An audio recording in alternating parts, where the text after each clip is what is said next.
3 अमेरिकी फ़ौजियों की हलाकत हुई, जिसके बाद में कहा जा रहा है रिस्पॉन्स में ये हमले किए जाएंगे। तो किस तरफ जा रही है सूरत हाल, क्योंकि इतनी इंटेंसिफाई होती गई अगर जंग, तो दुनिया भर का जो बिल है ऑयल का, एक तो वो बढ़ जाता है और दूसरा ये है कि नेवर एंडिंग वॉर की सिचुएशन दिखाई दे रही है। तो क्या प्रेडिक्शन जो थी पहले लोगों की कि अब जो MOU ऑफ इस्लामाबाद है ये मटीरियलाइज हो जाएगा एक मुकम्मल मुआहदे में, वो तो गलत साबित नहीं हो गई? जी बहुत शुक्रिया। देखिए, मुझे नहीं लगता ईरान को कोई इस तरह की फिक्र होगी।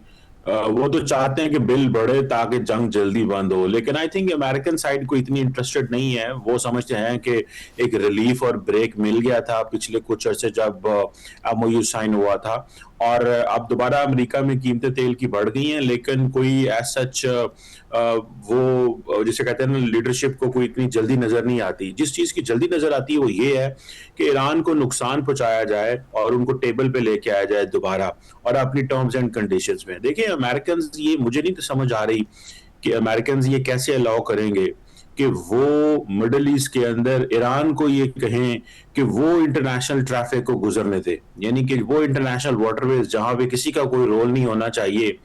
ये कैसे मिडल ईस्टर्न ममालिक, जिनको अमेरिका सिक्योरिटी गारंटीज देता है, जहां पे एयरक्राफ्ट कैरियर्स हैं, बिलियंस ऑफ डॉलर्स के हौसला खरीदते हैं, और at the end of the day जो तमाम ममालिक हैं और जितनी इंटरनेशनल जो सप्लाई चेन है वो ईरान से पूछ के जाए, तो ये तो बहुत एम्बैरेसिंग कंडीशन है। तो मुझे नहीं लगता कि अमेरिकन साइड इसको कभी भी मानेगी, लिहाजा वो और कॉस्ट जो है वो ईरान के ऊपर इन्फ्लिक्ट करेंगे इस हवाले से।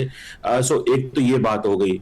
दूसरी बात, जारी बात है, ईरान, अभी आज खबर आई है कि जो मीडिएटर्स हैं वो 10 दिन के सीज फायर की कोशिशें कर रहे हैं, क्योंकि जो अमेरिकन डिजाइन है वो थोड़ा लंबा नजर आ रहा है। इस दफा कोई लंबी चौड़ी देखें, पिछली दफा अमेरिका और इजराइल अकेले थे, आए थे मिलके, उन्होंने ईरान पे हमला किया। इस दफा इजराइल साइड पे बैठा हुआ है और ये जंग अमेरिका वर्सेस ईरान हो गई है। ईरान, जारी बात है, इस चीज को भी समझ रहा है और उसको बार बार जो GCC ममालिक या गल्फ ममालिक पे हमले कर रहा है, तो उससे उनको भी अपनी भी परेशानी उनको नजर आ रही है। तो मेरा ख्याल है कि ईरान चाहेगा कि चीजें जो है वो ठीक हो जाएं। देखें, अभी तक अमेरिका के ऊपर तो कोई हमला नहीं हुआ, सिवाय इनके जो उनकी बेसिस हैं। उनका होमलैंड तो बिल्कुल ठीक है, महफूज है, वो आराम से रह रहे हैं। हाँ, तेल की कीमतें जरूर बढ़ी हैं। जो डोनाल्ड ट्रंप साहब हैं वो अनपॉपुलर हैं, उन्होंने चाइना फ्रंट खोल लिया अपने इलेक्शंस को के अंदर डिस्कस करने के लिए। देखें जी, चाइना यहाँ पे मेडलिंग करता है, इंटरफेरेंस कर रहा है, 2020 के इलेक्शन में भी किया था और मुझे फिर खतरा है। तो वो जो अक्टूबर वाले इलेक्शन आ रहे हैं उनके लिए वो कोशिशें कर रहे हैं। तो मेरा ख्याल है कि अगर ईरान ये समझता है कि इलेक्शंस के लिए ट्रंप जंग बंद करवा देंगे, तो वो नजर नहीं आ रहा। मेरा ख्याल है ट्रंप इस जंग को कंटिन्यू रखना चाहते हैं, और ईरान को लंबा चौड़ा नुकसान होगा अगर ये जंग इसी तरह 6 महीने साल चलती रही। तो आप इमेजिन करें, जिस तेजी से वो टारगेट्स हिट कर रहे हैं, अगले 4 महीने में, 6 महीने में वहां पे क्या सिचुएशन होगी। तो ईरान को इस चीजों को भी समझना चाहिए। कमर साहब, अब अगर मीडिएटर्स की बात करें, जिस तरह आपने कहा कि 10 रोज़ के सीज़ फायर की कोशिश हो रही है, सिकंदर मोमिनी साहब जो इंटीरियर मिनिस्टर हैं पाकिस्तान के दौरा जो है उनका, उसका भी जिक्र तज़किरा जारी है।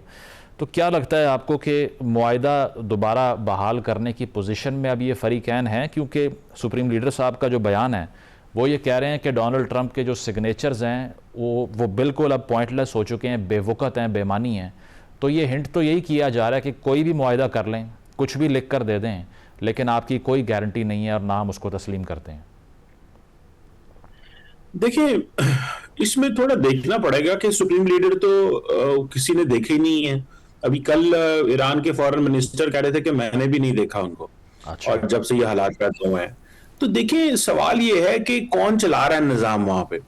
तो ये ईरान के लोगों को भी समझना है। ईरान का एक था फेज सिंपथी वाला, जब ईरान के साथ ज्यादती हुई, जुल्म हुआ, उसके लीडरशिप को असैसिनेट किया गया, इंटरनेशनल लॉ की वायलेशन की, वो बिल्कुल ठीक था। लेकिन उसके बदले में जो economic integration, political main streaming, global relevance और खित्ते के अंदर जो रेलिवेंस बन रही थी, उसको ईरान ने क्यों जो है वो इग्नोर किया। उसको पास बड़ा अच्छा चांस था कि वो जो इकोनॉमिक इंटीग्रेशन, मेरा ख्याल है जो अमेरिका की लार्जर गेम प्लान था, अगर वो समझते उसको, जिसमें अमेरिका को दोबारा री इंडस्ट्रियलाइजेशन करनी है, उसको एनर्जी एक्सेस चाहिए। वो वेनेजुएला के तेल तक जैसे तैसे एक्सेस हासिल की उसने, जो गलत तरीका था। वो ईरान के भी तेल में वैसी एक्सेस हासिल करना चाहते थे, नाकाम हुए। उन्होंने डील कर ली। मेरा ख्याल है ईरानियंस को भी इस चीज को समझना चाहिए कि ये जो जो डोनाल्ड ट्रंप का फेज था, मुझे ऐसे लगता है कि ये ईरान की मेन स्ट्रीमिंग का फेज था। तो ये अगर होस्टेज बन गया सारा प्रोसेस हॉक्स में जो ईरान के अंदर है, तो मुझे लगता है कि जो इकोनॉमिक इंटीग्रेशन है, जो चीजें थी वो उससे जाया कर बैठेंगे। और इजराइल तो पहले ही अमेरिकन को कह रहे हैं, देखें आपको सिक्योरिटी थ्रेट है, प्रेसिडेंट ट्रंप को असैसिनेट करना चाहते हैं, हमें तो पहले ही पता था IRGC इस तरह के हैं। तो मैं नहीं समझता कि दुनिया जो है वो, आप देखें इस दफा कोई भी इंटरनेशनल कम्युनिटी साइलेंट है इस प्रोसेस के ऊपर, कोई ग्लोबल प्लेयर्स खामोश हैं, कोई ज्यादा नहीं बोल रहे अगर क्या होने जा रहा है या बंद करना चाहिए जंग को, या ईरान ने क्या किया या अमेरिका ने क्या किया है। मुझे याद है कि जब ईरान के न्यूक्लियर पावर प्लांट्स पे हमले हुए थे तो इवन कि फ्रेंच प्रेसिडेंट ने भी कहा था कि ये गलत हुआ है, ये वो NPT के मेंबर हैं एंड ऑल दैट।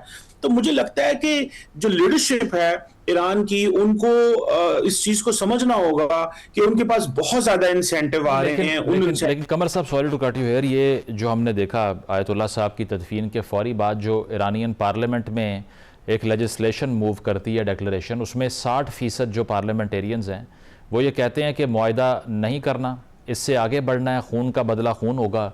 तो नज़र तो ये आ रहा है कि वो ये कह रहे हैं कि हमारी आवाम यही चाहती है, इसलिए हमने ये करना है। और IRGC का बज़ाते ख़ुद भी जो स्टेटमेंट है वो यही है कि हमने रेजिस्ट नहीं करना, हमने डोमिनेट करना है और गल्फ़ का हेजमन बनना है हमने।